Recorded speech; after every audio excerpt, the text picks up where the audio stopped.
ప్రేమిస్తే ప్రేమించు, దాన్ని ఎగ్జిబిషన్లో పెట్టాలా? అమ్మా వెండి, ప్రసాదం అన్నాక పంచిపెట్టాలి, ప్రేమన్నాక చూపెట్టాలి. రెండిట్లో ఏది దాచిపెట్టుకున్నా పాపమే అవుతుంది. వావ్. అమ్మా వెండి? వెండి, silver, atomic number 47, transition metal. 11th group 5th period D block. అడ్డంగా పెలేడియంకి క్యాడ్మియంకి, నిలువుగా కాపర్కి గోల్డ్కి మధ్యలో ఉంటుంది. చిన్నప్పుడు కెమిస్ట్రీ పుస్తకంలో నేను పీరియాడిక్ టేబుల్ చదువుకున్నాను. కానీ నన్నెందుకు వెండి అని పిలిచావు? ఇందాకది మళ్ళీ చెప్పు.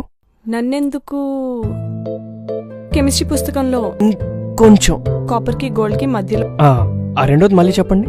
గోల్డ్. దానివల్లే అన్యాయం జరిగిపోతుంది ఇక్కడ.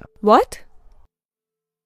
ఇప్పుడు ఇంట్లో నువ్వున్నావు, మీ చెల్లుంది.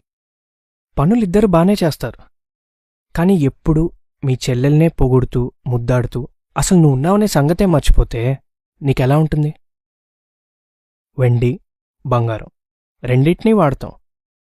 ఇంకా చెప్పాలంటే బడ్జెట్ని దృష్టిలో పెట్టుకుని కొన్ని విషయాలకు వెండిని వాడడానికే ఇష్టపడతాం.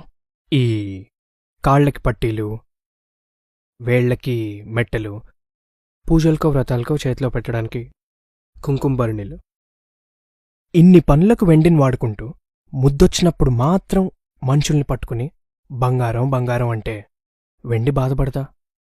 పాపం, దానికి మాత్రం మనసు ఉండదా? అందుకే నాకు నచ్చిన వాళ్ళని మాత్రం వెండి అనే పిలుచుకుంటా. ఇంత తెలివైన